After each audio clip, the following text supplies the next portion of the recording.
Hello friends, I hope life is treating you kindly. I'm Lubomira and thank you for joining me today. Welcome to all my crafty friends, new and returning.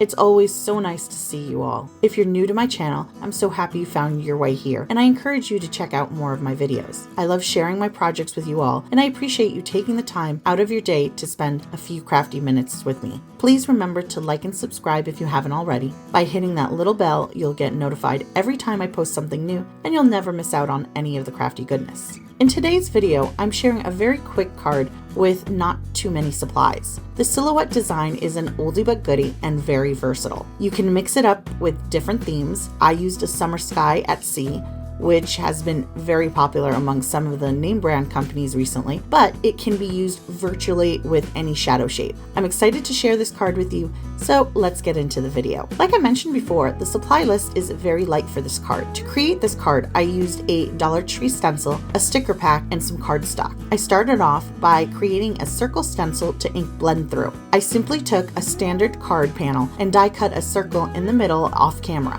You want to place the die in the same place you want to ink blend later on. Using some low-tack tape, I attached the stencil over another panel. Creating a stencil this way makes positioning it really easy. I just line up the edges of the two panels and hold them in place. To ink blend, I used Distres Oxide inks in the colors Salvaged, Patina, Squeezed Lemonade, Worn Lipstick, and Uncharted Mariner. As far as color combinations go, this is one of my favorite summer blends. The colors work together so well, and the pink and yellow combine to make a pretty warm coral, which I love. I have a few more cards coming up with this color combination, so I hope you like it as much as I do. I started ink blending at the bottom of the circle and worked my way to the top. I was pretty heavy-handed with the ink when applying it. I worked from the light teal color up into the yellow and then into the pink. Once I had all three colors down, I placed a bit of tape across the circle, a little below midway, to create a horizon line. I went back with the Salvaged Patina to create a harsher line and add some of the yellow for a little bit of reflection and blending. When I removed the tape, I revealed a nice crisp horizon line. I went back with the dark teal Uncharted Mariner to deepen the color of the water at the bottom of my circle. Next, I created the boat that would be floating on the water. As I said before, I'm going to be creating a shadow silhouette. It's a nice option for those that may not want to color or spend too much time on elements of a card. It can also be created a number of ways. I'm using a stencil, but stamps or even hand-drawn shapes work. The idea is to keep it simple and focus on the outline of the shape and not so much the details. I found this fun nautical themed stencil set at the Dollar Tree. This is actually a set that has adhesive to it, which holds the stencil in place.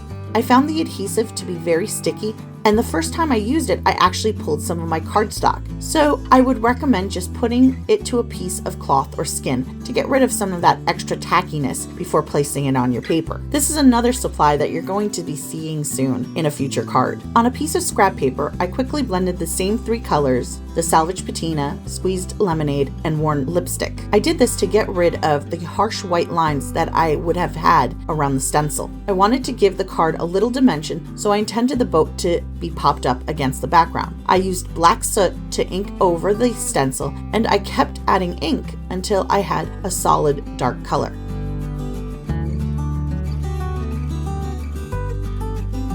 I fussy cut the boat using my scissors. I made the boat look more solid by filling in some of the gaps with the black pen and connecting the sails to the boat so that they didn't look like they were just floating in mid-air. Was this necessary? Not really. It's just preference. You can totally skip this part.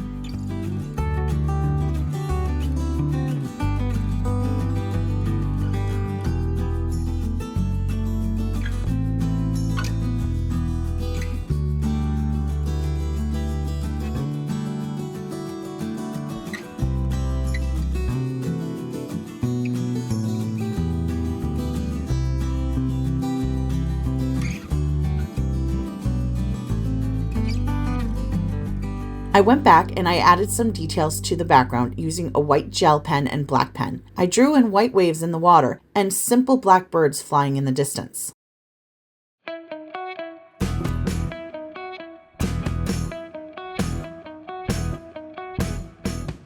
I felt that my boat was a little thin, so I added a few layers of embossing powder over it. Heat embossing the boat gave it a little bit more stability because it thickens it. I simply smushed the image into my ink pad and then sprinkled the clear embossing powder over the wet ink and heat set it with my heat tool. I repeated the process a few times to get a smooth finish. Next, I cut down my ink blended panel by 1/4 of an inch around, and I created a matte panel using some Dollar Tree decorative cardstock. I was really happy to find this neutral color included in one of the 5-piece sets. This cardstock is a lighter weight, and the color assortment includes a pink, beige, navy, a mint green, and a dusty lavender. It really is a nice assortment of colors, and the quality is fair. I attached my beige card mat to my white card base using liquid glue. Then I attached my ink blended panel to the card front using foam tape. I added the boat to the card using foam squares as well.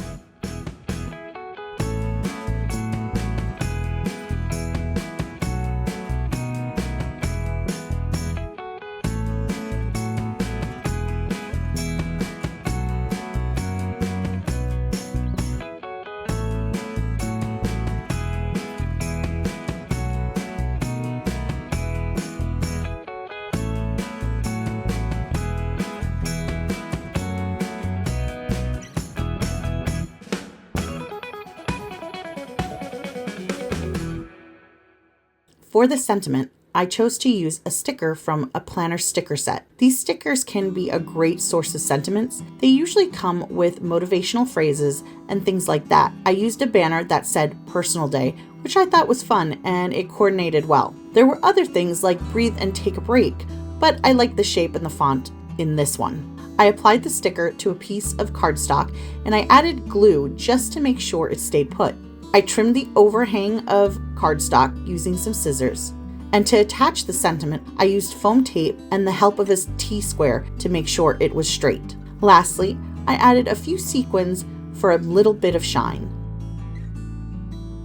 And that's it for this card. This is a really simple card, and I know I've seen ones like it out there, but it serves as a perfect example for not needing extravagant supplies to create something pretty. The whole point of me making this Dollar Tree series is to show examples of cards that mimic others out there, but don't break the bank. I don't want anyone to ever stop themselves from being creative because of costs. As always, I am so happy that you stopped by my channel. I hope you enjoyed this video. Don't forget to like and subscribe if you haven't already, and please leave me those comments. I look forward to reading every single one of them. I hope you'll join me next time for another project I have planned for you. Until then, have an awesome week, and I hope life treats you kindly. See you soon. Bye.